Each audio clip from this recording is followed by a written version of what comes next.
Hello everyone, कैसे हैं आप लोग। उम्मीद करते हैं आप सब अच्छे होंगे। आज की क्लास में हम पढ़ने वाले हैं क्लास 10th मैथ्स का चैप्टर नंबर 2 पॉलिनोमियल्स। ठीक है, चलिए स्टार्ट करते हैं। पॉलिनोमियल्स होता क्या है? तो एक ऐसा अलजेब्रिक एक्सप्रेशन जो इस फॉर्म में हो। फॉर एग्जांपल आप इस एक्सप्रेशन को देखिए, 5x³ - 4x² + x - √2। ये एक अलजेब्रिक एक्सप्रेशन है, इसको पॉलिनोमियल बोलेंगे। लेकिन कंडीशन क्या क्या होना चाहिए? जो x का पावर है वो एक होल नंबर होना चाहिए। ठीक है, x का पावर 0, 1, 2, 3, 4 ऐसा होना चाहिए, ना ही कोई फ्रैक्शन हो, ना ही कोई नेगेटिव नंबर्स हो। ठीक है, तो ऐसा अलजेब्रिक एक्सप्रेशन को पॉलिनोमियल बोलेंगे। आपको पता भी होगा, आपने क्लास 9 में पढ़ा होगा। अब हम यहाँ पे कुछ कुछ टर्म्स रिवाइज करेंगे। किसी भी पॉलिनोमियल में x का जो हाईएस्ट पावर होता है उसको डिग्री बोलते हैं। फॉर एग्जांपल ये पॉलिनोमियल आप देख रहे हैं 5x³ - 4x² + x - √2। इसमें x का हाईएस्ट पावर कितना है? x या फिर जो भी वेरिएबल प्रेजेंट है उसमें उसका हाईएस्ट पावर कितना है? तो यहाँ पे हम देख पा रहे हैं 3 है हाईएस्ट पावर। तो इस 3 को इस पॉलिनोमियल का डिग्री बोलेंगे। कोई आपसे पूछे इसका डिग्री बताइए तो आप बोलेंगे 3 है इसका डिग्री। ठीक है, और यहाँ पे जो पॉलिनोमियल्स होता है उसको जनरली हम लोग p और ऐसे ब्रैकेट में x लिख कर रिप्रेजेंट करते हैं। px = फॉर एग्जांपल 4x + 3, ये एक पॉलिनोमियल है। थोड़ा साफ करके लिखते हैं। कोई मान लीजिए ऐसे लिख रहा है px = 4x + 3, तो ये एक पॉलिनोमियल है। ठीक है, क्या आप बता सकते हैं इसका डिग्री कितना है? तो आप बोलेंगे x का हाईएस्ट पावर यहाँ पे 1 है, तो इसका डिग्री हो गया 1। ठीक है, इजी लग रहा है। चलिए, फिर यहाँ पे एक और पॉलिनोमियल दिया गया है 7u⁶ - 3y2 u⁴ + 4u² + u - 8। ये दिख रहा है आपको? ये भी एक क्या है? पॉलिनोमियल है, क्योंकि जो वेरिएबल है u का पावर जो है वो होल नंबर्स में है यहाँ पे। तो ये एक पॉलिनोमियल है। क्या आप इसका डिग्री बता सकते हैं कितना है? तो बिल्कुल सही बोले आप, इसका डिग्री है 6, क्योंकि u का हाईएस्ट पावर है 6। इसको हम लोग ऐसे लिखेंगे, pu है ये।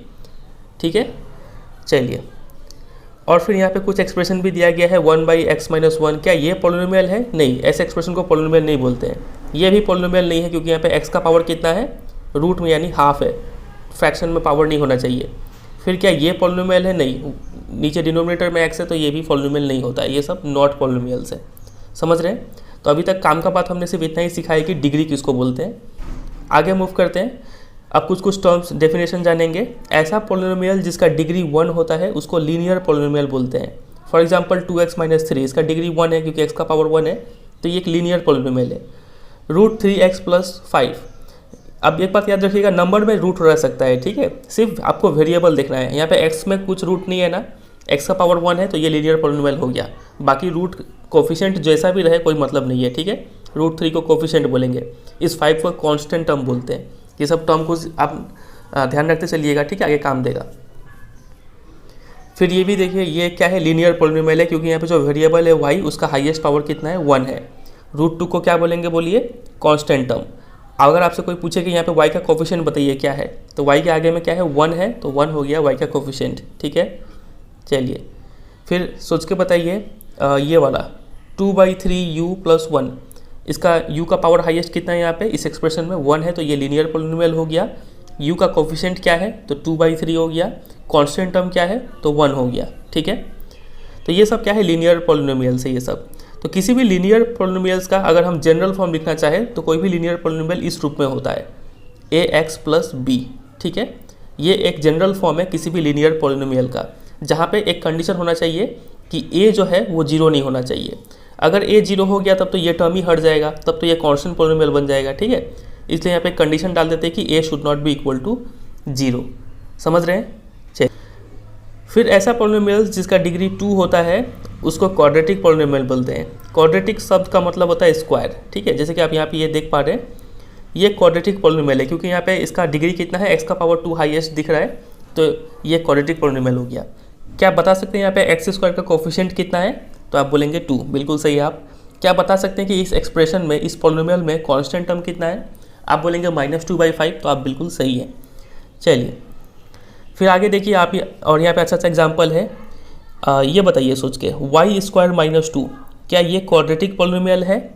तो आप देखेंगे क्या इसका डिग्री 2 है क्या? हाँ, y का पावर 2 दिख रहा है हाईएस्ट, तो ये हो गया क्वाड्रेटिक पॉलिनोमियल। चलिए, फिर आगे देखिए यहाँ पे, ये देखिए कितना अच्छा से लिखा हुआ है 2 - x² + √3x। यहाँ पे x का पावर हाईएस्ट 2 दिख रहा है, तो ये भी क्वाड्रेटिक पॉलिनोमियल है। समझे? तो ये सब क्वाड्रेटिक पॉलिनोमियल का एग्जाम्पल यहाँ पे दिया गया है। तो क्वाड्रेटिक पॉलिनोमियल का जनरल फॉर्म कैसे हो जाएगा? तो हम लोग इसमें लिखेंगे कि एक x² वाला टर्म होगा, उसका कुछ कोफिशिएंट होगा a मान लेते हैं, प्लस फिर एक x वाला टर्म होगा, उसका कुछ कोफिशिएंट होगा b मान लेते हैं, फिर प्लस एक कांस्टेंट टर्म होगा। और कंडीशन क्या डालेंगे कि यहाँ पे जो a है फर्स्ट वाला टर्म वो should not be equal to 0 होना चाहिए। a 0 होने से तो ये x स्क्वायर हट जाएगा, तब तो ये फिर लीनियर पॉलिनोमियल बन जाएगा ना। इसलिए हम लोग ये कंडीशन डाल देते हैं कि फर्स्ट वाला जो टर्म है वो 0 नहीं होना चाहिए। b 0 हो जाए यहाँ पे तो कोई फर्क नहीं पड़ेगा, ठीक है, क्योंकि कोई अगर सिर्फ 2x स्क्वायर प्लस 2 लिख दिया तो ये भी एक क्वाड्रेटिक पॉलिनोमियल है। ये एग्जांपल में हमने देखा ही अभी यहाँ पे, ठीक है। तो x वाला टर्म अगर प्रेजेंट नहीं भी है, जिसका x का पावर 1 है, अगर वो प्रेजेंट नहीं भी है तो भी ये पॉलिनोमियल क्वाड्रेटिक पॉलिनोमियल कहलाएगा, जब आपको सिर्फ इतना देखना है कि वहाँ पे x स्क्वायर है कि नहीं, ठीक है। सोच के बताइए 2y स्क्वायर, क्या ये क्वाड्रेटिक पॉलिनोमियल है? तो आप यहाँ ये अलजेब्रिक एक्सप्रेशन है, यहाँ पे y का हाईएस्ट पावर 2 दिख रहा है, तो ये क्वाड्रेटिक पॉलिनोमियल है आप बोलेंगे, ठीक है। चलिए, तो यहाँ पे लिखा है कि इसका general form ax square plus bx plus c है, जहाँ पे a b c real numbers है, ठीक है, जो कोफिशिएंट है वो कुछ भी हो सकता है, और a 0 नहीं होना चाहिए। फिर बात करते हैं क्यूबिक पॉलिनोमियल पे। अब इतना एक्सपर्ट तो आप हो ही गए हैं, क्यूबिक पॉलिनोमियल समझ ही गए होंगे किसको बोलते हैं। ऐसा पॉलिनोमियल जिसका डिग्री 3 हो उसको क्यूबिक पॉलिनोमियल बोल देंगे। एग्जाम्पल्स देख लीजिए यहाँ पे, ये रहा 2 माइनस एक्स क्यूब, ये एक क्यूबिक पॉलिनोमियल है, समझ रहे हैं। एक्स का पावर 3 देखते ही आप बोल देंगे क्यूबिक पॉलिनोमियल, बाकी क्या है नहीं है उससे कोई मतलब नहीं है।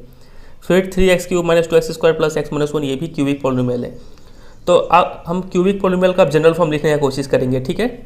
तो क्यूबिक पॉलिनोमियल है तो एक x क्यूब तो होना ही चाहिए, x cube y cube u cube जो वेरिएबल है उसका क्यूब होना चाहिए।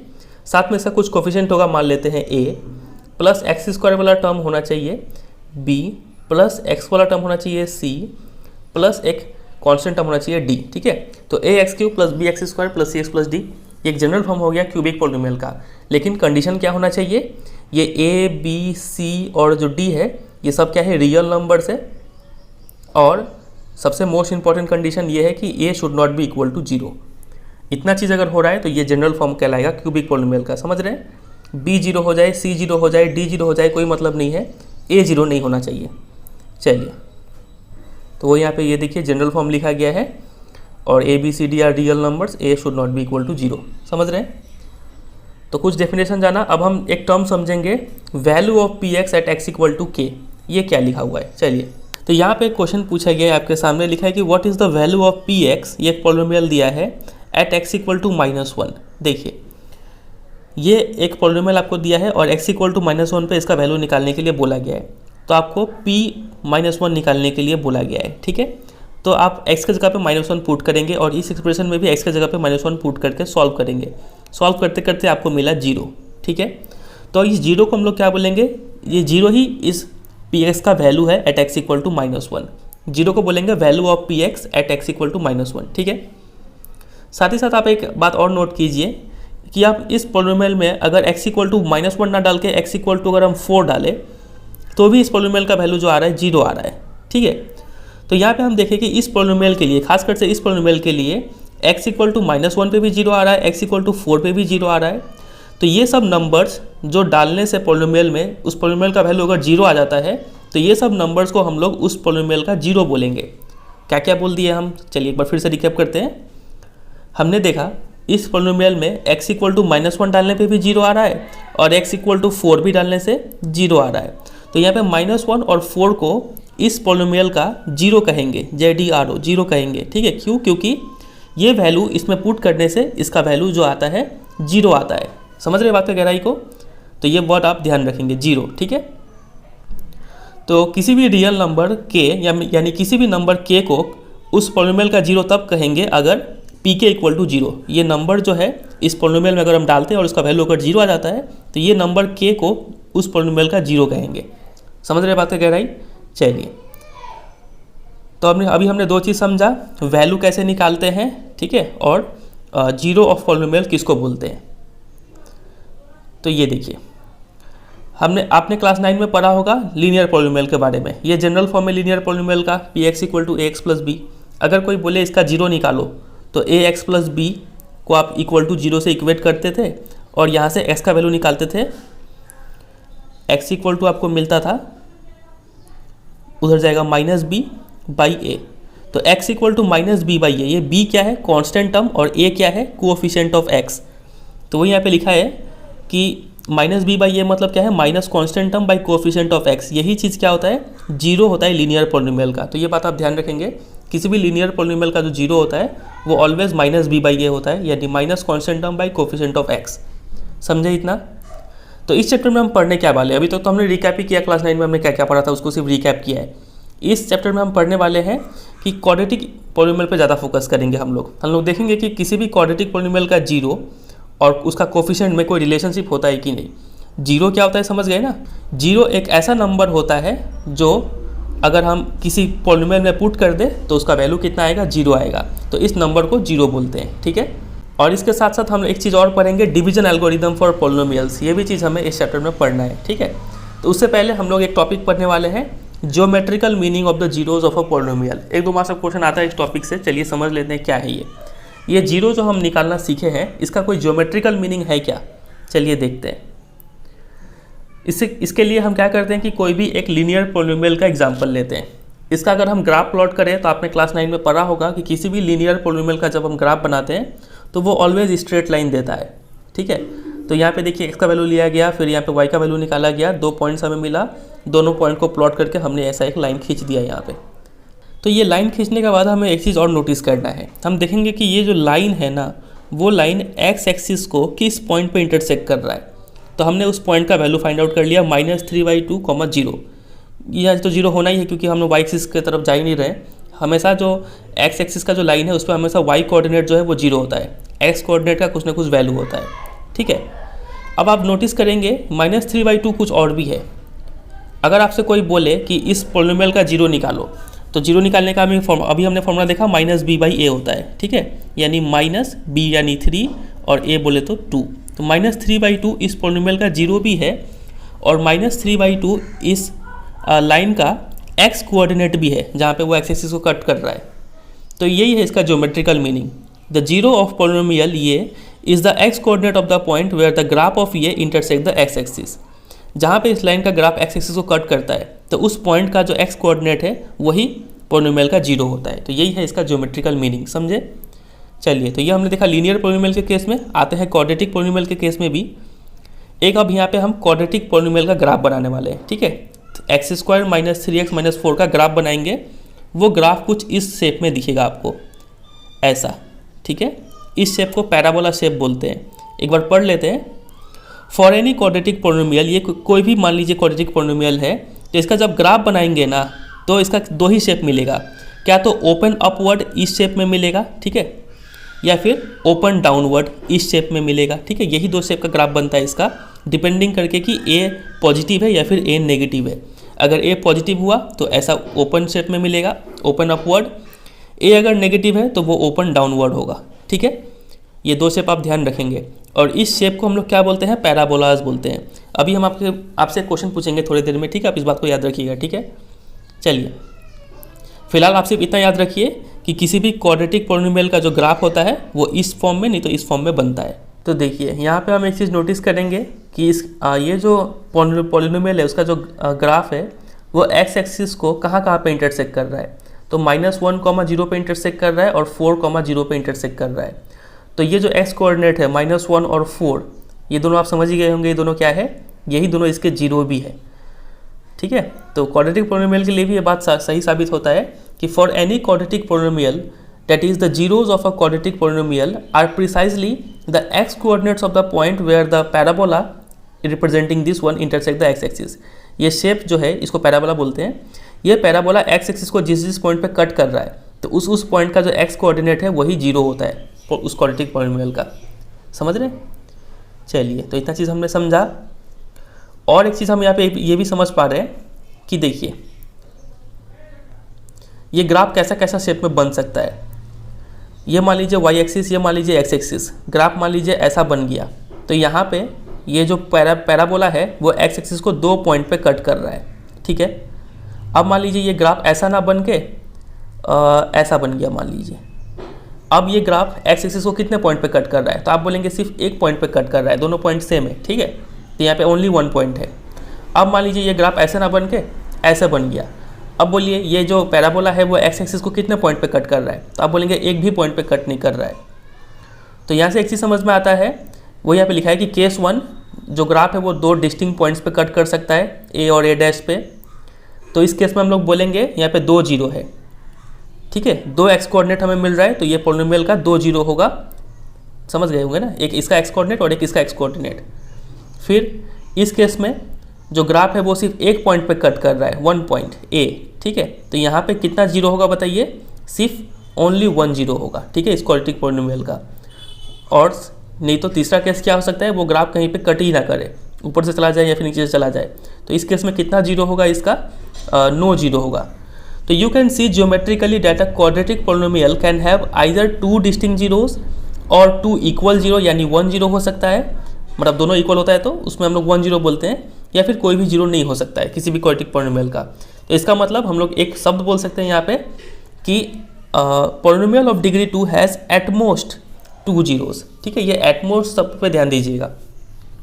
तो ये बात आप ध्यान रखिएगा कि किसी भी क्वाड्रेटिक पॉलिनोमियल का या फिर ऐसा पॉलिनोमियल जिसका डिग्री 2 है, ठीक है, उसका ज़्यादा से ज़्यादा कितना जीरो हो सकता है, सिर्फ 2 ही जीरो हो सकता है। ये बात आप ध्यान रखेंगे। अब आते हैं क्यूबिक पॉलिनोमियल पे। देखिए यहाँ पे क्यूबिक पॉलिनोमियल का डिफरेंट वैल्यूज़ निकाला गया और इसको प्लॉट करके कुछ ऐसा ग्राफ बनाया गया। तो ये क्यूबिक पॉलिनोमियल एक्स एक्सिस को कितने पॉइंट पे कट कर रहा है, तो आप बोलेंगे 1 2 3 पॉइंट पे कट कर रहा है। तो यहाँ पे इसका कितना जीरो हो गया, 3 जीरो हो गया।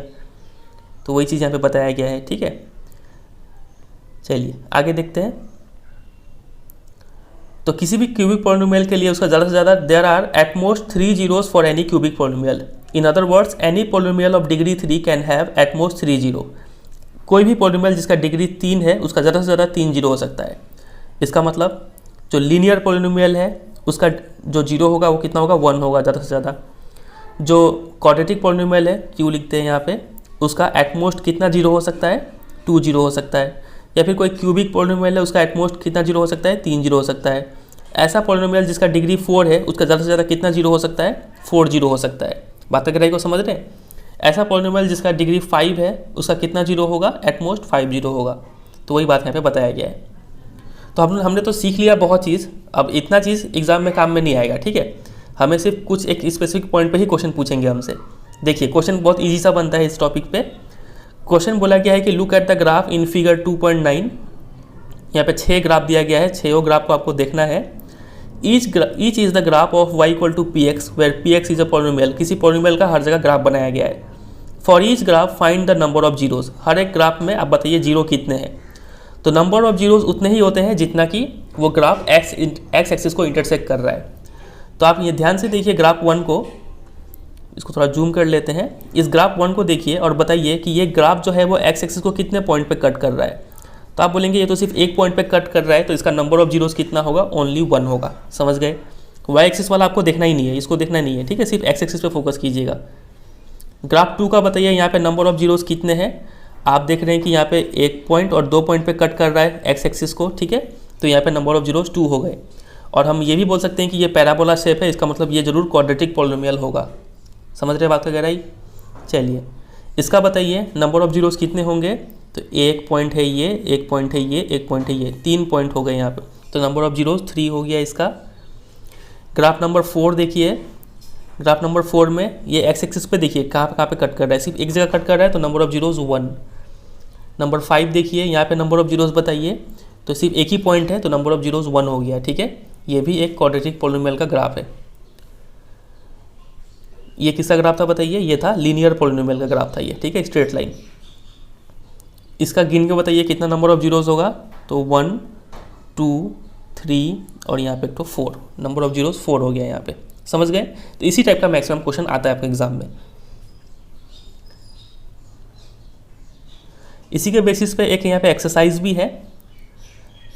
The graph of y equal to P x is given in figure 2.10। यहाँ पे 6 ग्राफ फिर से दिया गया है for some polynomial P X. Find the number of zeros in each case. Number of zero बताइए तो इसका नंबर ऑफ जीरोस कितना होगा। तो ये तो एक्स एक्सिस पे एक भी पॉइंट पे कट नहीं कर रहा है, तो इसका नंबर ऑफ जीरोस कितना होगा, 0। एक भी जीरो नहीं है इसका। इसका नंबर ऑफ जीरोस बताइए 1, इसका बताइए 3, इसका बताइए 2। समझ रहे हैं। इसका कितना होगा बताइए 5 का। तो कितना पॉइंट पे कट कर रहा है ये, 1 2 3 4, तो नंबर ऑफ जीरोस 4। और ये आप खुद से कर लीजिएगा नंबर ऑफ जीरोस कितना है, 1 2 3 हो गया जीरोस इसका, ठीक है। तो इस टॉपिक पे ऊपर बेस्ड एक क्वेश्चन है आपके एनसीईआरटी एग्जाम्पलर बुक में, मुझे काफ़ी अच्छा लगा ये क्वेश्चन। ये देखिए, यहाँ पे पूछा गया है कि which of the following is not a graph of quadratic polynomial, कौन सा क्वाड्रेटिक पॉलिनोमियल का ग्राफ नहीं है। तो ए तो देखिए पैराबोला शेप है, ये है क्वाड्रेटिक पॉलिनोमियल का ग्राफ, बी भी है, सी भी है, जो डी है वो क्वाड्रेटिक पॉलिनोमियल का ग्राफ नहीं है। ठीक है, तो ऑप्शन नंबर डी इसका राइट आंसर होगा। चलिए, तो इस टॉपिक से इतना ही क्वेश्चन बनता है।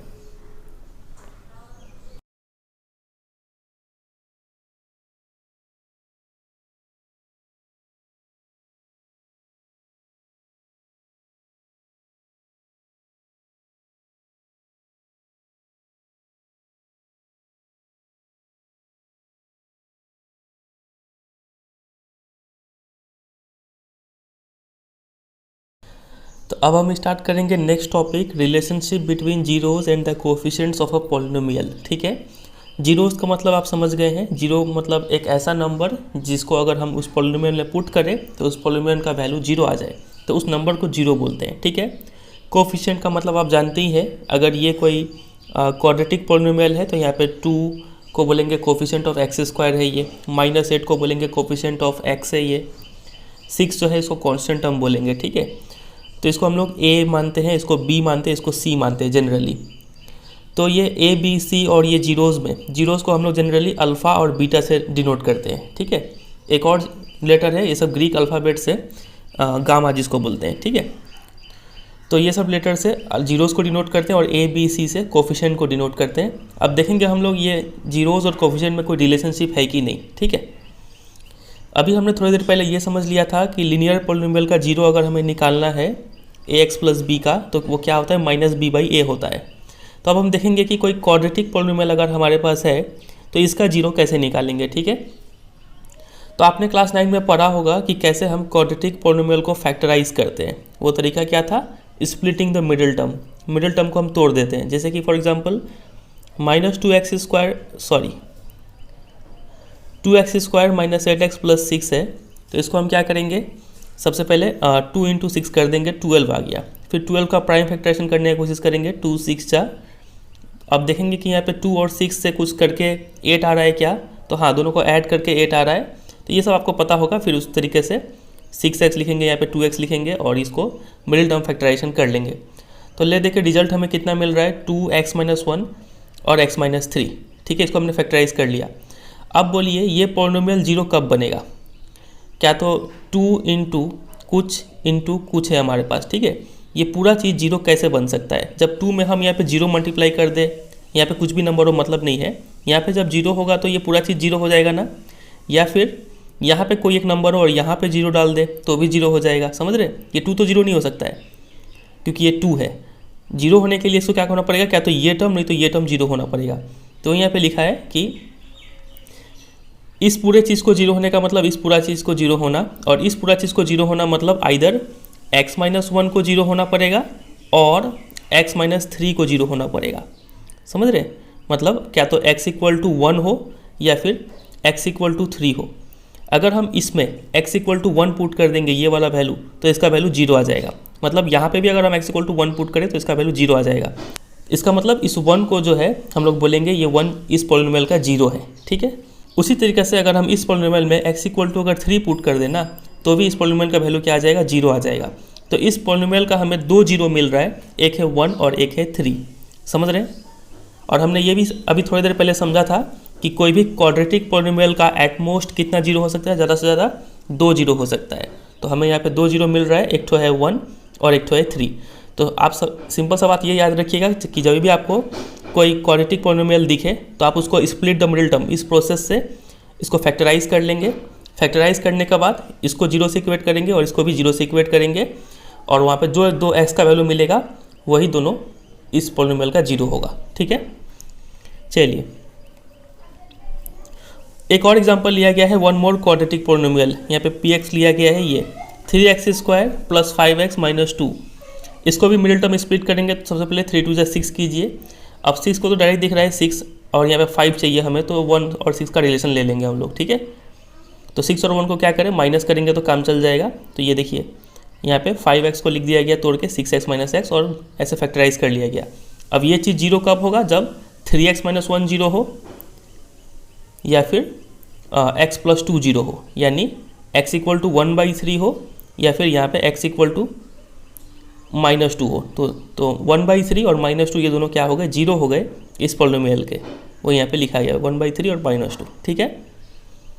तो इन जनरल हम बोल सकते हैं कि अगर ये अल्फ़ा और बीटा स्टार लगाया हुआ है, मतलब यहाँ पे ये दोनों ग्रीक लेटर्स है, अल्फ़ा बीटा, आगे चल के हमें एक और लेटर मिलेगा ये जिसको बोलते हैं गामा, ठीक है। तो इन जनरल अगर अल्फ़ा और बीटा किसी भी क्वाड्रेटिक पॉलिनोमियल का अगर जीरोज़ है, फॉर एग्जांपल इसका अगर जीरो है, तो हम लोग बोल सकते हैं कि x माइनस अल्फ़ा और x माइनस बीटा इसके फैक्टर्स होंगे, ठीक है। वही यहाँ पे उल्टा बात बोला गया है कि यहाँ पे समझ लेते हैं सबसे पहले कि अगर 1 और 3 इस पॉलिनोमियल के जीरोज़ है, इसका मतलब x माइनस 1 और x माइनस 3 इसके फैक्टर्स होंगे, जैसा कि हमें यहाँ पे दिख रहा था। तो अब हमें चूँकि ये पता चल गया है कि x माइनस अल्फ़ा और x माइनस बीटा इसके फैक्टर्स है, तो हम लोग इस पॉलिनोमियल को इस फॉर्म में लिख सकते हैं k into x minus alpha x minus beta, जहाँ पे k कोई भी नंबर होगा, कांस्टेंट होगा, ठीक है। और इसको मल्टीप्लाई करने के बाद ये मिलता है। अब ये क्या चीज़ है क्या चीज़ नहीं है, इसको हम थोड़ी देर में एक्सप्लेन करेंगे आपको, ठीक है। इससे पहले आगे आते हैं, कुछ और काम का बात समझते हैं। किसी भी क्वाड्रेटिक पॉलिनोमियल में हमें ये रिलेशन देखने को मिलता है, अल्फ़ा प्लस बीटा यानी सम ऑफ जीरोज़, इसको क्या बोलेंगे, अल्फ़ा बीटा तो जीरो है और बीच में प्लस का साइन है, ये हो गया सम ऑफ जीरोज़ होता है -b/a। और इसको क्या बोलेंगे, बोलिए, दोनों मल्टीप्लिकेशन में है जब, इसको बोलेंगे प्रोडक्ट ऑफ जीरोज़। तो प्रोडक्ट ऑफ जीरोज़ होता है c/a। ये -b/a समझ रहे हैं ना, ax² plus bx plus c। अगर हम इसको लैंग्वेज में लिखना चाहें तो क्या लिखेंगे, माइनस b क्या है, coefficient of x divided by a क्या है, कोफिशिएंट ऑफ x², ठीक है। इसमें क्या लिखेंगे, c यानी constant term by coefficient of x²। तो इस चीज़ को यहाँ पे लिखा गया है, ठीक है। सम ऑफ जीरोज जो होता है अल्फा प्लस बीटा वो होता है -b/a यानी minus coefficient of x by coefficient of x²। Product of zeros alpha beta जो होता है वो होता है c/a यानी constant term by coefficient of x²। तो यही है हमारा इस टॉपिक का मतलब, ठीक है। हमने स्टार्टिंग में जो हेडिंग देखा था, relationship between zero and coefficient, तो यही रिलेशन है जीरो और कोफिशिएंट में क्वाड्रेटिक पॉलिनोमियल के लिए, ठीक है। तो दोनों रिलेशन को अच्छे से आपको याद कर लेना है, कैसे यूज़ होगा कैसे यूज़ नहीं होगा वो हम अभी बताएंगे। अब इस बात को समझ लेते हैं। मान लीजिए किसी क्वेश्चन में आपको अल्फ़ा प्लस बीटा यानी सम ऑफ जीरोज़ दिया हुआ है 2 और alpha beta product of zeros दिया हुआ है मान लीजिए 3, और बोला गया कि आप इतना ही इन्फॉर्मेशन से एक पॉलिनोमियल लिख के दिखाइए। तो आप क्या लिखेंगे, ये फॉर्मूला आप याद रखेंगे, इस लाइन को याद रखेंगे, ठीक है। इसमें k को हटा दीजिए, क्या मिलेगा आपको k हटाने का बाद, x² minus alpha plus beta into x plus alpha beta. अच्छे से इसको याद कर लीजिएगा, ठीक है। जब भी आपको सम ऑफ जीरोज़ और प्रोडक्ट ऑफ जीरोज़ दिया रहे और आपको बोले कि क्वाड्रेटिक पॉलिनोमियल फाइंड आउट कीजिए, तो आप इस रिलेशन का यूज़ करेंगे। तो x² minus sum of zeros कितना था, शायद हम 2 लिखे थे, भूल गए हम, 2x प्लस अल्फ़ा बीटा शायद 3 लिखे थे, ठीक है। तो ये हो जाएगा हमारा क्वाड्रेटिक पॉलिनोमियल, समझ रहे हैं। तो इस फॉर्मूले को आपको अच्छे से याद रखना है, मतलब इसको याद रखना है, k को छोड़ के, ठीक है, ये फॉर्मूला बनेगा और ये 2 रिलेशन याद रखेंगे आप। चलिए कुछ क्वेश्चंस देखते हैं और भी अच्छे से कॉन्सेप्ट क्लियर होगा। एग्जांपल नंबर 2 है, find the zeros of the quadratic polynomial this one. इसका हमें जीरो फाइंड आउट करना है। तो जीरो फाइंड आउट करने के लिए हमें सबसे पहले इसको फैक्टराइज करना होगा। फैक्टराइज करने के लिए हम मिडिल टर्म फैक्टराइजेशन का यूज़ करेंगे। और verify the relationship between the zero and coefficient. और ये जो रिलेशनशिप है इसको वेरीफाई कीजिए, मतलब आप अल्फा प्लस बीटा निकालिए और -b/a निकालिए, देखिए दोनों इक्वल आ रहा है कि नहीं, ठीक है। फिर आप अल्फा बीटा निकालिए, फिर c/a निकालिए और देखिए दोनों इक्वल आ रहा है कि नहीं। चलिए करते हैं। तो यहाँ पे x² प्लस 7x प्लस 10 है, इसको डायरेक्टली इन लोगों ने एक लाइन में लिख दिया फैक्टराइज करके। आपसे तो एक लाइन में होगा नहीं, आप 2-3 लाइन तक करेंगे तब आपको ये मिल जाएगा, ठीक है। तो ये हमें मिल गया।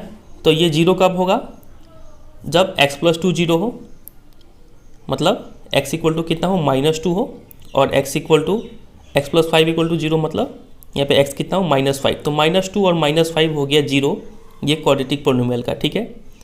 ये रहा, the zeros of this are -2 and -5। सिर्फ समझते चलिए, अभी एक्सरसाइज करेंगे तो और अच्छे से क्लियर होगा। जीरो मिल गया, एक काम तो हो गया, आधा क्वेश्चन सॉल्व हो गया। अब हमें रिलेशनशिप वेरीफाई करना है। तो हम पहले निकालते हैं sum of zeros. Sum of zeros यानी -2 और -5 को ऐड करना है, तो कितना मिलेगा, -7 मिलेगा।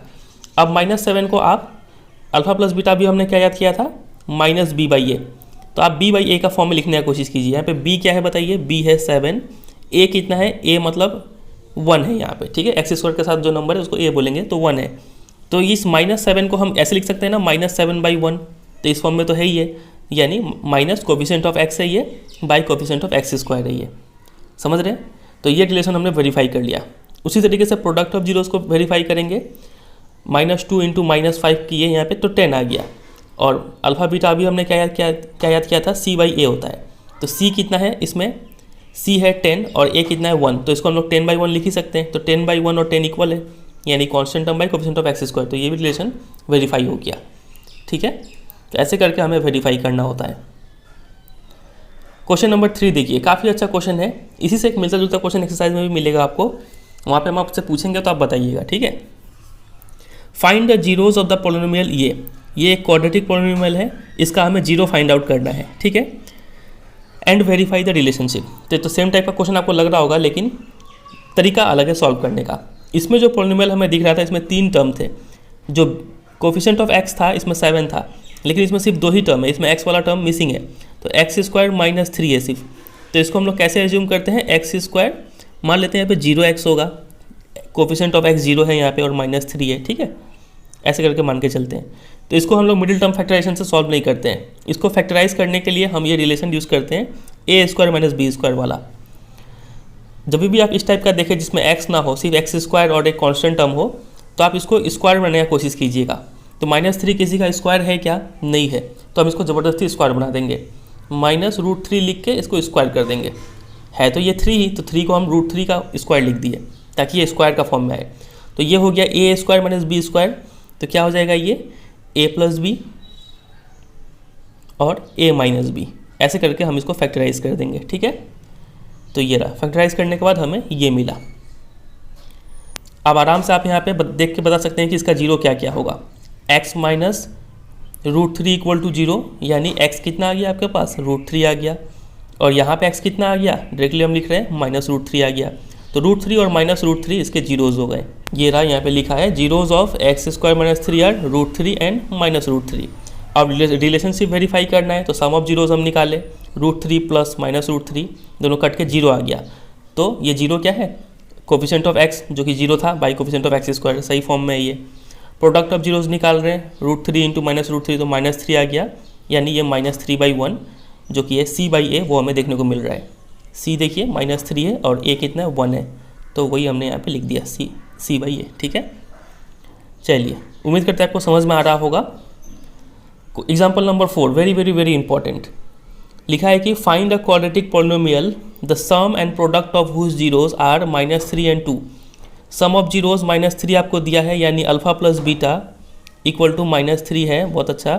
प्रोडक्ट ऑफ जीरोज यानी अल्फा बीटा = 2 दिया हुआ है, ठीक है।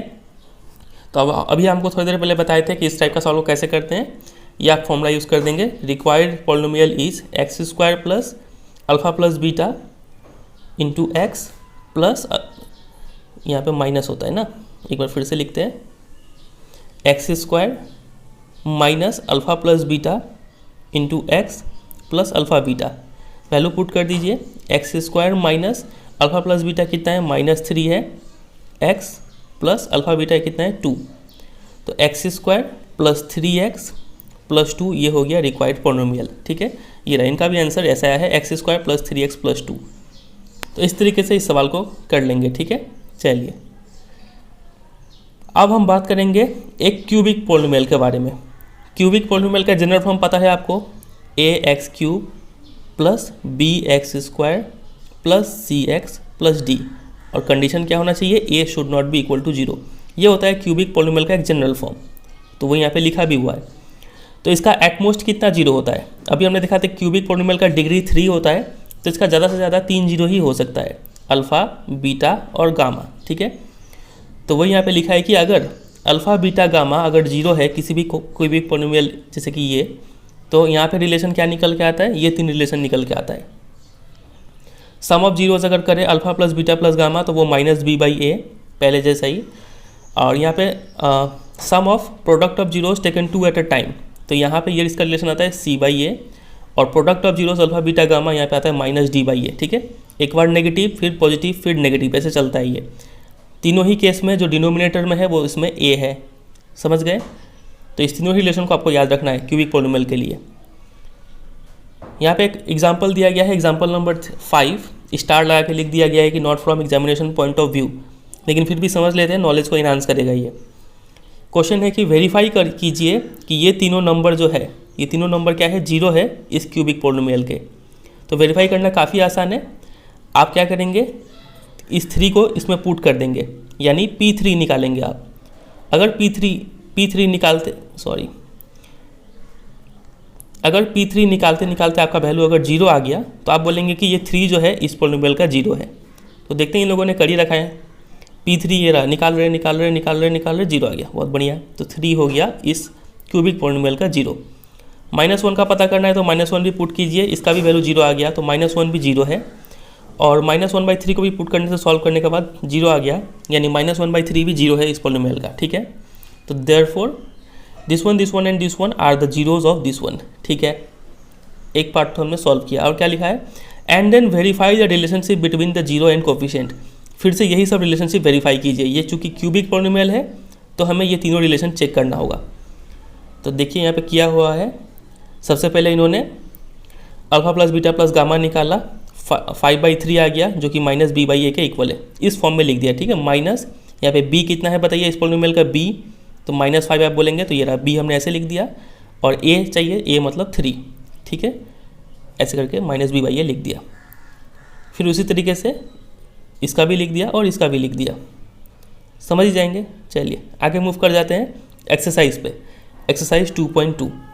तो सबसे पहला क्वेश्चन में लिखा हुआ है कि find the zeros of the following quadratic polynomials and verify the relationship between the zeros and the coefficient. दो काम करना है आपको, तो सबसे पहले जीरो फाइंड आउट करना है और दूसरा काम करना है रिलेशनशिप को वेरीफाई करना है। क्वेश्चन नंबर 1 से स्टार्ट करते हैं। चलिए, तो पहले से करके यहाँ पे रखा हुआ है। सबसे पहला काम हमें क्या करना है कि ये जो बेनाम पॉलिनोमियल है इसको नाम देना है सबसे पहले। तो हमने px करके नाम दे दिया।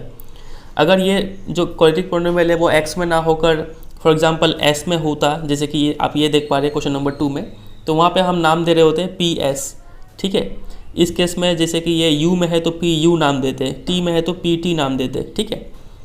तो सबसे पहले हमने लिख लिया px इक्वल टू इतना। अब हमें मिडिल टर्म फैक्टराइजेशन करना है, तो हम क्या करेंगे, यहाँ पे एक्स स्क्वायर कोफिशिएंट कितना है 1, तो इस 1 और 8 को मल्टीप्लाई करेंगे, 8 मिला, 8 का प्राइम फैक्टराइजेशन करने चले जाएंगे, 2 4 जा। आप सोचेंगे कि 2 4 को कुछ करके क्या 2 आ रहा है, हाँ 4 में से 2 माइनस करेंगे तो 2 आ जाएगा, ठीक है। तो ऐसे करके हमने लिखा, फिर ब्रैकेट हटाया, फिर कॉमन लिया और कॉमन लेने के बाद हमने ये फैक्टराइज करके पाया। अब यहाँ से x - 4 को 0 के इक्वल किया तो x4 आ गया, और x + 2 को 0 के इक्वल किया तो x - 2 आ गया। तो ये जो मिला है x4 और -2 यही हो गए जीरोज़। तो zeros of px are 4 and -2, ठीक है। अब हमें रिलेशनशिप वेरीफाई करना है, तो हम निकालेंगे alpha plus beta. Alpha plus beta जब हम निकाल रहे हैं तो ये हमने किया 4 + -2 आ गया 4 - 2 यानी आ गया 2। अब ये लाइन लिखने में आपको दिक्कत होगा, तो आप क्या करिएगा, इसको छोड़िएगा फिलहाल, हाँ इसको नहीं लिखिएगा, सबसे पहले आप इसको लिखिएगा। यहाँ पे एक गैप छोड़ के देखिए, इतना तो आप निकालेंगे ही 2 तक, उसके बाद यहाँ पे एक गैप छोड़ दीजिएगा और सबसे पहले ये लिखिए -b/a लिखिए। फिर इसको देख के आप ये लाइन लिखिए। सबसे पहले आप माइनस दीजिए, b है, b यानी यहाँ पे है -2, तो आप -2 लिखिए, और फिर a है, a यानी 1 है यहाँ पे, तो 1। तो ये पूरा चीज़ को आपको यहाँ बीच में डाल देना है, समझ रहे हैं। चलिए, उसी तरीके से अल्फ़ा बीटा जब हम निकाल रहे हैं तो 4 × -2 यानी -8। फिर से हम यहाँ पे गैप छोड़ देंगे, पहले c/a लिखेंगे और यहाँ से इसमें से देख के c/a लिख लेंगे। c कितना है -8 है और a कितना है 1 है, तो -8/1 हम यहाँ पे डाल देंगे। तो ऐसे करके हमने रिलेशन वेरीफाई किया, जीरो फाइंड आउट किया। समझ गए, इजी लग रहा है। चलिए आते हैं अगले क्वेश्चन पे। क्वेश्चन नंबर 2 सेम टाइप का है, आप कर लेंगे खुद से। क्वेश्चन नंबर 3 हम करके दिखाते हैं। 6x² - 3 - 7x। अब बहुत बच्चे जल्दबाजी में क्या करेंगे, इसको a मान लेंगे, इसको b मान लेंगे, इसको c मान लेंगे। ऐसा नहीं होता है, ठीक है। ये सही ऑर्डर में नहीं लिखा हुआ है। आपको x वाला टर्म बीच में चाहिए और कांस्टेंट टर्म लास्ट में चाहिए। ऑलवेज डिक्रीजिंग ऑर्डर में होना चाहिए, हाँ, पहले x², फिर x, फिर कांस्टेंट टर्म। तो हमने इसको सबसे पहले क्या करेंगे, नाम देंगे और इसको ऐसे सजा के लिखेंगे, ठीक है। इसके बाद देखिए, फिर से हम अपना मिडिल टर्म फैक्टराइजेशन का प्रोसेस शुरू करेंगे और कॉमन लेके ये आ गया, फिर दोनों को 0 के इक्वल करके ये दोनों हमने 0 फाइंड आउट कर लिया। एक 0 मिल गया 3/2, एक मिल गया -1/3। फिर हम रिलेशनशिप वेरीफाई कर लेंगे इस तरीके से, समझ गए। ये लाइन लिखने में दिक्कत हो रहा है तो हम सबसे पहले ये लिखेंगे -b/a और ये देख के ये लाइन लिख लेंगे, ठीक है। चलिए क्वेश्चन नंबर 3 हुआ। क्वेश्चन नंबर 4 देखिए कैसे करना है। 4u² minus 8u। तो सबसे पहले हम pu को मान लेंगे इतना। अब इन दोनों में कुछ कॉमन ले लीजिए, क्योंकि यहाँ पे मिडिल टर्म तो करना नहीं है, क्योंकि दो ही टर्म है यहाँ पे। कॉमन लेने से 4u कॉमन आ गया, बचा ब्रैकेट में u+2। ठीक है, अब ये जीरो कब हो सकता है, आपको मिला है u और u+2 और यहाँ पे 4 भी है। चलिए, ये पूरा चीज़ जीरो कब हो सकता है, 4 तो जीरो होगा नहीं। ये पूरा चीज़ जीरो तभी हो सकता है जब क्या तो u जीरो हो, तो u = 0 कर दिया हमने, या फिर u+2 जीरो हो, यानी u जब -2 हो। तो u 0 और u-2 ये दोनों मिल गया हमें अल्फ़ा बीटा। ये रहा 0 और -2 अल्फ़ा बीटा मिल गया। फिर हमने रिलेशनशिप वेरीफाई कर दिया। समझ गए, इजी है। चलिए आगे मूव करें क्वेश्चन नंबर 5 में। t² - 15। अभी हमने एग्जाम्पल में एक टाइप का देखा था, हम बोले थे आपको हम बाद में पूछेंगे। तो देखिए ये a² - b² वाला फॉर्मूला यूज़ करने वाला सवाल है। तो क्या ये 15² बन रहा है किसी का, नहीं। तो हम इसको क्या करेंगे, ज़बरदस्ती बना देंगे। √15 का होल स्क्वायर लिखेंगे इसमें।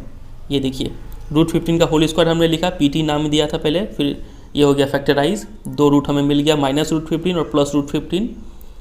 फिर सम ऑफ जीरोज़ हमने निकाल दिया और प्रोडक्ट ऑफ जीरोज़ वेरीफाई करा दिया। ठीक है, चलिए इसी के साथ क्वेश्चन नंबर 1 एंड हो जाता है। आते हैं क्वेश्चन नंबर 2 में। लिखा है कि find a quadratic polynomial each with the given numbers as the sum and product of it zeros respectively. आपको सम ऑफ जीरोज़ यानी अल्फा प्लस बीटा 1/4 दिया हुआ है और प्रोडक्ट ऑफ जीरोज़ यानी अल्फा बीटा -1 दिया हुआ है। आपको क्वाड्रेटिक पॉलिनोमियल निकालना है। तो अभी आपको हम फॉर्मूला बता दिए थे, याद है आपको। ये देखिए सबसे पहले हमने नोट डाउन कर लिया, अल्फा प्लस बीटा इतना, अल्फा बीटा इतना। तो पॉलिनोमियल का फॉर्मूला देयरफॉर ये हो गया x² minus sum of zeros into x plus product of zeros. यहाँ पे देख के हमने वैल्यू पुट कर दिया, फिर एलसीएम ले लिया और फिर ये 1/4 को हमने साइड कर दिया और ऐसे लिख दिया। ठीक है, अब यहाँ पे आपके बुक में जो आंसर होगा वो सिर्फ इतना होगा, 4x² माइनस x - 4। ऐसा इसलिए है क्योंकि इस नंबर का कोई वैल्यू नहीं होता है। आप चाहे तो आप तो आंसर एग्जाम में इतना ही तक छोड़ देंगे, बस आपको समझा रहे हैं कि आप यहाँ पे अगर 2 भी डाल दें, 3 भी डाल दें, तो भी आपको जो सम ऑफ रूट्स और प्रोडक्ट ऑफ रूट्स यही मिलेगा। तो सामने वाला नंबर का चूँकि वैल्यू नहीं होता है, इसलिए बुक में जो आंसर है वो सिर्फ इतना दिया है। ठीक है, चलिए, लेकिन आप एग्जाम में इतना करके छोड़ देंगे, ज़्यादा टेंशन नहीं लेना है। फिर आते हैं क्वेश्चन नंबर 2 में। Sum of zeros product of zeros दिया है, तो हम ऐसे करके लिख लेंगे सबसे पहले और उसके बाद इस फॉर्मूले में पुट कर देंगे। सम ऑफ जीरोज़ की जगह √2 और प्रोडक्ट ऑफ जीरोज़ की जगह 1/3। एलसीएम ले लेंगे और 1/3 को साइड कर देंगे। फिर से आपके बुक में आंसर यही दिया होगा। ठीक है, आप चाहे तो यहाँ पे भी छोड़ सकते थे। चलिए क्वेश्चन नंबर 3 देखिए। सम ऑफ जीरोज़ 0 है और प्रोडक्ट ऑफ जीरोज़ √5 है। तो 0 और √5 हमने यहाँ पे पुट करके सॉल्व कर दिया। ठीक है, ईजी है। क्वेश्चन नंबर 4 आप खुद से करेंगे। क्वेश्चन नंबर 5 हम कर दिए हैं। ये देखिए alpha plus beta -1/4, alpha beta 1/4, यहाँ पे पुट करके एलसीएम ले लिया, इतना आ गया आंसर। एक बार फिर से आपके बुक में आंसर सिर्फ इतना दिया होगा। ठीक है, चलिए, और क्वेश्चन नंबर 6 आपको करना है, इजी है। तो इसी के साथ ही एक्सरसाइज खत्म हो जाता है।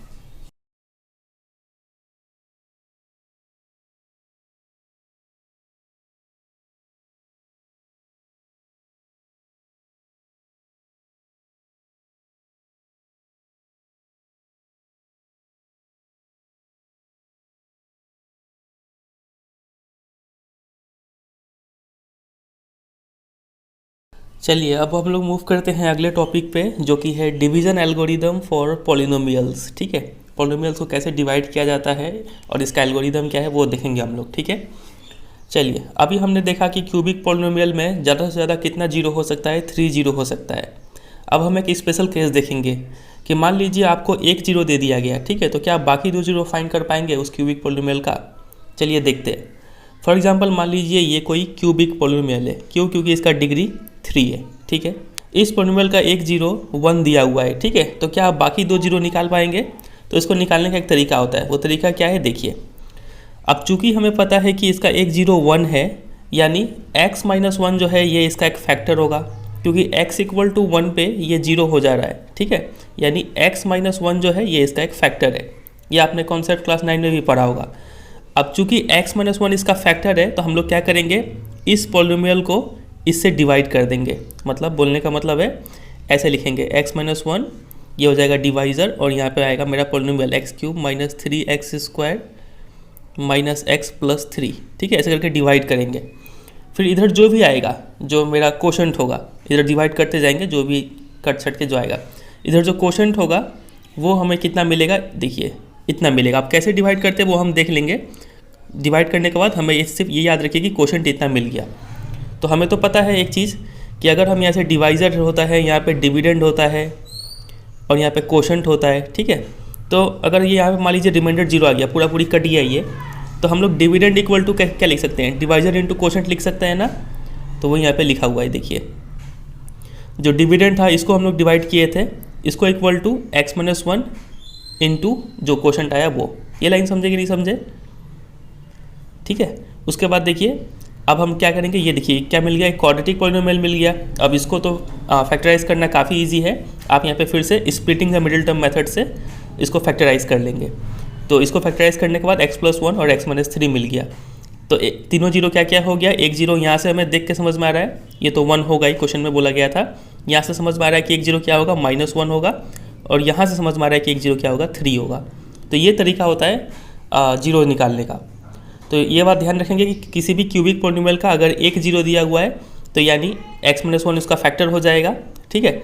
उस फैक्टर से इसको डिवाइड कर दीजिए, तो जो क्वोशंट मिलता है उस क्वोशंट का मिडिल टर्म फैक्टराइजेशन कर दीजिए, ठीक है। तब वहाँ से आपको बाकी दो जीरो भी मिल जाएगा। ये चीज़ तो हमने समझ लिया। आप देखेंगे let us discuss the method of dividing one polynomial by other. अब ये डिवाइड करते कैसे उस डिवाइड को समझेंगे, ठीक है। चलिए एक एग्जाम्पल के जरिए यहाँ पे समझाया गया है, divide 2x² + 3x+1 by x+2, इसको डिवाइड करना है। देखिए तो डिवाइड करने के लिए सबसे पहले हम क्या करते हैं कि इसका जो है डिविडेंड का फर्स्ट टर्म लेते हैं और डिवाइजर का फर्स्ट टर्म लेते हैं और दोनों को डिवाइड करते हैं, यानी 2x² बाई x। तो कितना आएगा, ये एक x कट जाएगा, आएगा 2x। तो ये 2x जो आपको यहाँ पे देना पड़ेगा, सबसे पहले यहाँ पे 2x लिखेंगे, ठीक है। अब ये 2x हमें मिल गया, तो ये 2x से इस पूरे को मल्टीप्लाई कर करके नीचे लिखेंगे यहाँ पे। तो 2x इंटू एक्स 2x², फिर 2x इंटू 2 4x, ठीक है। इतना समझे। उसके बाद हम यहाँ पे सब्ट्रैक्ट करें दोनों को, तो साइन चेंज कर देंगे। इधर चूँकि प्लस था तो इधर हम माइनस लिख दिए नीचे में, इधर प्लस था तो नीचे में माइनस है, ठीक है। ये सब आपको पता भी होगा पहले से। फिर यहाँ पे ये दोनों कट जाएगा और यहाँ पे इन दोनों को सब्ट्रैक्ट करेंगे, 3x - 4x कितना हो गया, -x, और ऊपर से +1 उतरा, ठीक है। अब यहाँ पे एक बार हमें -x मिल गया। अब फिर से क्या करेंगे, इस -x को और इस x को फिर से डिवाइड कर देंगे, तो -x और नीचे है x, तो कैंसिल आउट होकर कितना आ रहा है, -1। तो ये -1 हम यहाँ पे डालेंगे अब, ठीक है। अब फिर आपको पता है प्रोसेस, इस x+2 को इस -1 से मल्टीप्लाई करके यहाँ पे लिख देना है। फिर सब्ट्रैक्ट कर रहे हैं तो यहाँ पे फिर से साइन चेंज हो जाएगा, माइनस है तो प्लस और फिर से माइनस है तो प्लस, ठीक है। उसके बाद देखिए ये x और ये x कट जाएगा और यहाँ पे 1 और 2 प्लस होकर 3 आ जाएगा, ठीक है। 3 रिमाइंडर बच गया। तो यहाँ पे भी हम ये रूल को फॉलो कर सकते हैं कि देखिए dividend equal to divisor into quotient plus remainder. तो यहाँ पे देखिए divisor into quotient plus remainder करके यहाँ सॉल्व करेंगे हम, तो हमें मिलता है 2x² + 3x+1, जो कि क्या है, डिविडेंड है। तो ये रूल फिर से यहाँ पे इस्टेब्लिश हो रहा है, ये देखिए dividend equal to divisor into quotient plus remainder, ठीक है। चलिए अब हम देखेंगे क्वाड्रेटिक पॉलिनोमियल में डिवीजन कैसे होता है। तो इसको एक बार आप खुद से भी प्रैक्टिस कर लीजिएगा, अभी वीडियो पॉज करके, थोड़ा कॉन्सेप्ट क्लियर हो जाएगा। अब इसको देखते हैं, ये काफ़ी अच्छा क्वेश्चन है। लिखा हुआ है डिवाइड एक क्यूबिक पॉलिनोमियल है बाई एक क्वाड्रेटिक पॉलिनोमियल है ये, ठीक है। तो सबसे पहला स्टेप में आपको क्या करना है, टर्म्स को अरेंज करना है in the decreasing order of degree, ठीक है। जब आप इसको अरेंज करते हैं ना तो ये कहलाता है आप पॉलिनोमियल को स्टैंडर्ड फॉर्म में लिख रहे हैं। फॉर एग्जांपल आप यहाँ पे देखिए 3x³ x² x और कांस्टेंट टर्म, ये तो चलिए डिक्रीजिंग ऑर्डर में लिखा हुआ है, x का पावर घटते जा रहा है, ये सही है। लेकिन यहाँ पे आप देखेंगे तो 1 है, फिर 2x है, फिर x², ऐसे नहीं लिखते। हम लोग पहले x² लिखते हैं, फिर 2x, फिर 1। इसको स्टैंडर्ड फॉर्म में लिखना बोला जाता है, ठीक है। तो आप सबसे पहले इसको अच्छे से अरेंज कर लेंगे। अरेंज करने के बाद फिर से हम वही अपना तरीका लगाएंगे, इसका फर्स्ट टर्म और इसका फर्स्ट टर्म डिवाइड कर दीजिए। तो 3x³ और नीचे है x², तो ये x² से मतलब 3 है तो एक x बच जाएगा, तो 3x आ गया। इस 3x को कहाँ लिखेंगे, यहाँ पे लिखेंगे। फिर क्या करेंगे, इस पूरे चीज़ को 3x से मल्टीप्लाई करेंगे और यहाँ पे लिख देंगे। फिर साइन पलटेंगे और इसको थोड़ा कैलकुलेशन करके जो आएगा वो लिखेंगे। ऊपर से 5 उतरा यहाँ पे। अब इस -5x² को फिर से इस x² से डिवाइड करना है, तो कितना आएगा, x² कट जाएगा, आएगा -5। इस -5 को यहाँ पे लिखे हम, ठीक है। अब इस पूरे चीज़ को -5 से मल्टीप्लाई कीजिए और यहाँ पे लिखिए और ले देखिए रिमाइंडर आप यहाँ पे इतना निकाल दीजिए।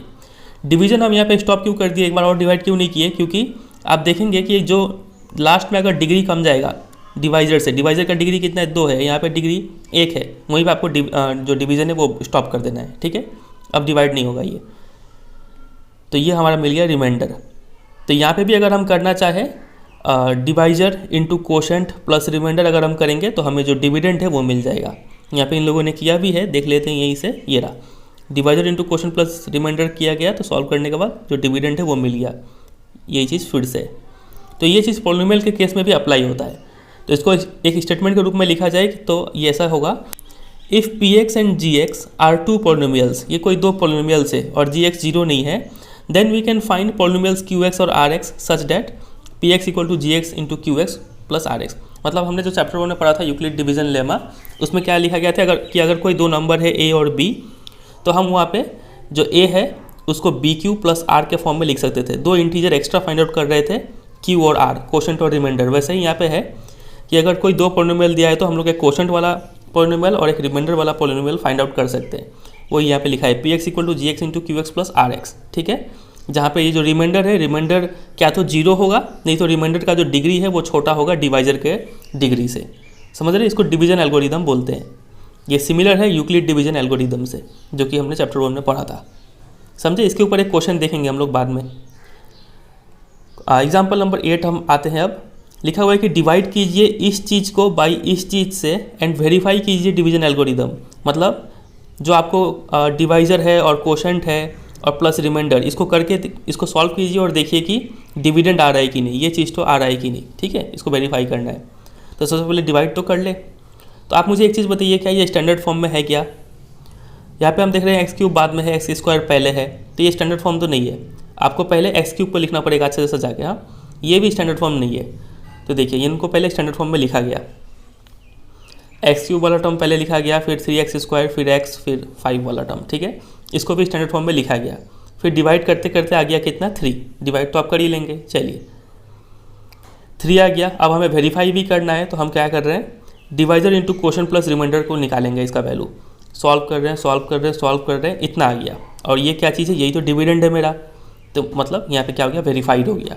अगर आप खुद से कर रहे हैं और मान लीजिए यहाँ पे कुछ नहीं आ रहा है, इक्वल नहीं आ रहा है, तो आप ज़रूर सोचेंगे कि आपको आपने क्या तो डिवीजन प्रोसेस में कोई गलती किया है, नहीं तो यहाँ पे कुछ मल्टीप्लिकेशन में गलती कर दिया है, ठीक है। ये इक्वल टू आना ही पड़ेगा। चलिए, तो ये तो इजी क्वेश्चन था। एक्सरसाइज में करेंगे हम लोग। क्वेश्चन नंबर 9 आते हैं, वेरी वेरी वेरी इंपॉर्टेंट। ये क्वेश्चन नहीं भी तो नहीं कितना बार आ चुका है आपके बोर्ड एग्जाम में, फेवरेट क्वेश्चन ये माना जाता है, ठीक है। देखिए, find all the zeros of ये चीज़ if you know that 2 of it 0 are √2 and -√2। ये एक ऐसा पॉलिनोमियल है जिसका डिग्री कितना है बताइए, 4, यानी इसका कितना 0 होगा, 4 0 होगा। तो उसमें से आपको 2 0 दे दिया गया है, एक 0 है √2, एक 0 है -√2। बोला गया है बाकी 2 0 निकाल के दिखाओ। समझ रहे हैं? तो इसको भी हम उसी तरीके से प्रोसीड करेंगे। अब चूंकि √2 और -√2 इसका 0 है, यानी इसके लिए क्या हो जाएगा, x -√2, और इसके लिए क्या हो जाएगा, x + √2। ये दोनों जो है, ये दोनों इसके फैक्टर हो गए, ठीक है। तो ये रहा, ये इसको सॉल्व करेंगे, a - b और a + b फॉर्मूला लग गया a² - b², यानी x² - √2 का स्क्वायर यानी 2। तो x² - 2 जो है ये एक फैक्टर हो गया गिवन पॉलिनोमियल का। तो अब चूँकि अब फैक्टर मिल चुका है, अब हम क्या करेंगे, डिवाइड करना स्टार्ट कर देंगे इस पॉलिनोमियल को इससे, ठीक है। चलिए, तो सबसे पहले हम यहाँ पे लिख लेते हैं x² - 2 और यहाँ पे डिविडेंड है उसको। फिर इसका 2x⁴ से x² को डिवाइड कर देंगे। तो ये यहाँ पे डिवाइड किया गया है, 2x² आया, तो इस 2x² को यहाँ लिख देंगे। फिर इसको मल्टीप्लाई करके यहाँ पे लिखेंगे। अब जब आप इसको मल्टीप्लाई करेंगे ना, तो देखिए x² × 2x² कितना हो गया, 2x⁴। तो यहाँ पे लिख दिया, x⁴ के नीचे x⁴ वाला टर्म लिख दिया हमने। फिर यहाँ पे देखिए अब किससे गुना होगा, x² से, इसका तो हो गया। अब आएंगे -2 से इसका, तो कितना आएगा, -4x²। तो x² वाला टर्म कौन सा है, ये, तो इसके नीचे ही लिखेंगे -4x², यहाँ नहीं लिख देंगे क्योंकि ये क्यूब वाला टर्म है, ठीक है। यहाँ पे ऐसे गैप छोड़ देंगे, समझ रहे हैं। फिर इसको साइन चेंज करके सब्ट्रैक्ट करेंगे, ये वैसे का वैसे ही उतर जाएगा, और यहाँ पे जो सॉल्व होकर आएगा वो लिखेंगे। फिर ऊपर से दोनों टर्म उतार लेंगे, ठीक है।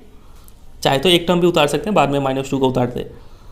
उसके बाद फिर से हम यहाँ पे -3x³ को x² से डिवाइड करेंगे। यहाँ पे कितना है, -3x, तो -3x हमने लिखा। कितना आ रहा है मल्टीप्लाई करके, x² × -3x, तो -3x³, x³ के नीचे x³ का टर्म लिख दिया हमने। फिर -2 से -3x तो मतलब +6x। तो सिर्फ x वाला टर्म है, यानी हम x के नीचे लिखेंगे, ठीक है। यहाँ पे फिर से गैप छोड़ दिया हमने। फिर अगले स्टेप में ये चीज़ वैसे ही उतर जाएगा। यहाँ पे हमने सॉल्व आउट किया, ये कट गया, -2 यहाँ पे आया। फिर एक्स स्क्वायर को इस एक्स स्क्वायर से डिवाइड करेंगे, 1 आ गया, यानी +1, यहाँ पे हमने +1 लिखा, मल्टीप्लाई किया, 0 आ गया रिमाइंडर, ठीक है।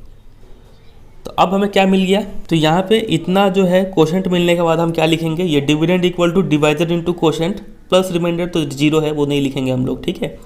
तो वो चीज़ हमने यहाँ पे लिखा, ये देखिए, dividend equal to divisor into quotient, +0 लिखने का कोई मतलब नहीं है।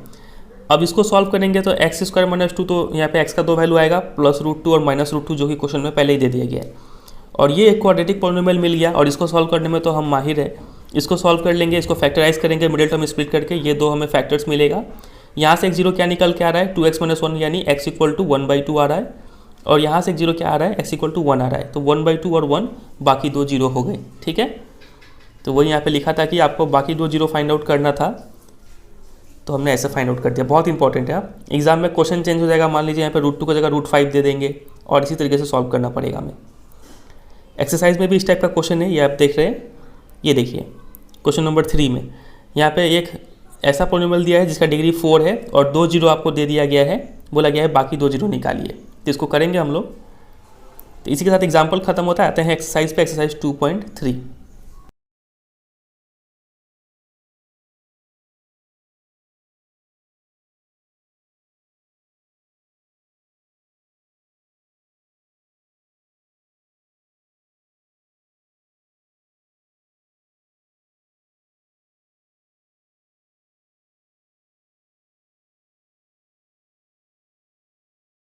तो आइए अब स्टार्ट करते हैं एक्सरसाइज 2.3। क्वेश्चन नंबर 1 लिखा हुआ है, divide the polynomial px by the polynomial gx and find the quotient and remainder in each of the following case.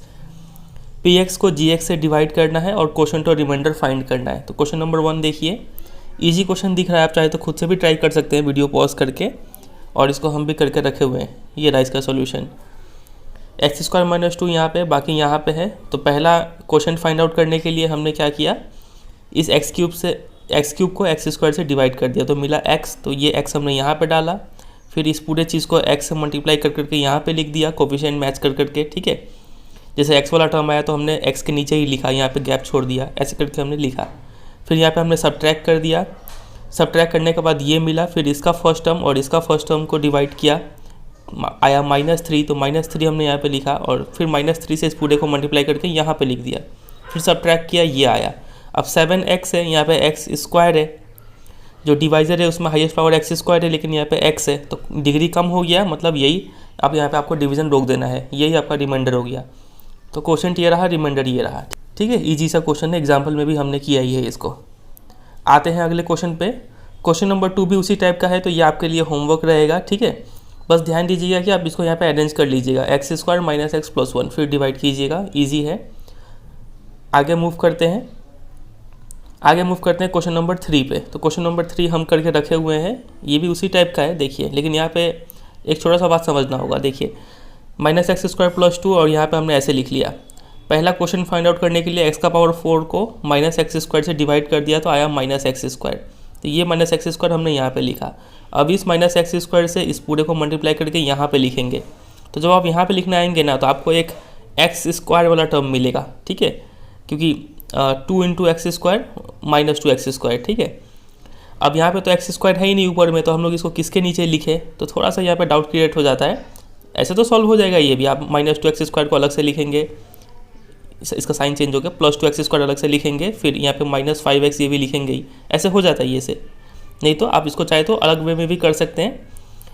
यहाँ पे एक लाइन खींचा हुआ है, मतलब ये आप छोड़ दीजिए। यहाँ से देखिए, x² वाला टर्म नहीं है, तो इसमें हमने क्या किया, ज़बरदस्ती 0x² डाल दिया। प्लस डाले या फिर माइनस डाले, उससे फ़र्क नहीं पड़ता है, ठीक है। आप यहाँ पे माइनस भी डाल सकते हैं, कोई मतलब नहीं है उसका। अब हमने इस तरीके से कर दिया ताकि हम x² इसके नीचे लिख पाए, तो थोड़ा इजी तरीके से ये सॉल्व हो गया। सॉल्व इससे भी हो जाता है और वो सही भी होता है, ठीक है। बस आपका सुविधा के लिए इस तरीके से हम कर दिए। तो क्वेश्चन आया, रिमाइंडर आया, बस काम खत्म है। इसी तरीके से क्वेश्चन नंबर 1 पूरा हो जाएगा, ठीक है। क्वेश्चन नंबर 2 देखिए, लिखा हुआ है, check whether the first polynomial is a factor of the second polynomial by dividing the second polynomial by the first polynomial. Second polynomial को फर्स्ट पॉलिनोमियल से डिवाइड करना है, मतलब ये है डिविडेंड और ये है डिवाइज़र, और डिवाइड करके आपको बताना है कि फैक्टर है कि नहीं ये पॉलिनोमियल इसका। तो फैक्टर तभी होता है जब रिमाइंडर जीरो आ जाए। रिमाइंडर अगर जीरो आएगा तो हम बोलेंगे ये पॉलिनोमियल जो है इसका फैक्टर है, नहीं तो नहीं है। तो चलिए करके देखते हैं क्वेश्चन नंबर 1, 2 का 1 ये रहा टी स्क्वायर माइनस 3 और यहाँ पे बड़ा सा डिविडेंड है, डिवाइड किया हमने, डिवाइड करते करते रिमाइंडर जीरो आ गया। तो सिंस रिमाइंडर इज जीरो तो टी स्क्वायर माइनस 3 जो है ये फैक्टर है ऑफ द गिवन पॉलिनोमियल। समझ में आ गया। चलिए यहाँ पे हम क्या करके रखे हुए हैं, ये हम क्वेश्चन फाइंड आउट किए हैं। ये फर्स्ट टर्म से इसे डिवाइड करके, फिर ये फर्स्ट टर्म को इसे डिवाइड करके, फिर ये फर्स्ट टर्म को इसे डिवाइड करके, ठीक है 3 बार। आगे मूव करें, क्वेश्चन नंबर 2, 3 इसी टाइप का है, तो ये आपके लिए होमवर्क रहेगा, आप इसको खुद से कर लेंगे, ठीक है। अब आगे मूव करते हैं क्वेश्चन नंबर 3 में, ठीक है। काफ़ी अच्छा क्वेश्चन, इस टाइप का क्वेश्चन हमने एग्जाम्पल में भी किया था। एक आपके पास ऐसा पॉलिनोमियल है जिसका डिग्री 4 है, मतलब इसका 4 जीरो निकलेगा, उसमें से 2 जीरो आपको दे चुका है और बोला गया कि बाकी 2 जीरो आप फाइंड आउट कीजिए। तो इस तरीके का सवाल हमने एग्जाम्पल में भी किया था। चलिए कर लेते हैं। सिंस ये दोनों इसके जीरोज़ है, इसका मतलब x माइनस √5/3 x प्लस √5/3 ये दोनों, यानी दोनों को मल्टीप्लाई कर दिया हमने a plus B minus B का फॉर्मूला लगा के, तो a square minus B square, यानी एलसीएम भी लेके हमें पास क्या मिल रहा है 1/3 ब्रैकेट में 3x स्क्वायर माइनस 5। तो ये 3x स्क्वायर माइनस 5 जो है ये फैक्टर हो गया px का, गिवन पॉलिनोमियल का, ठीक है।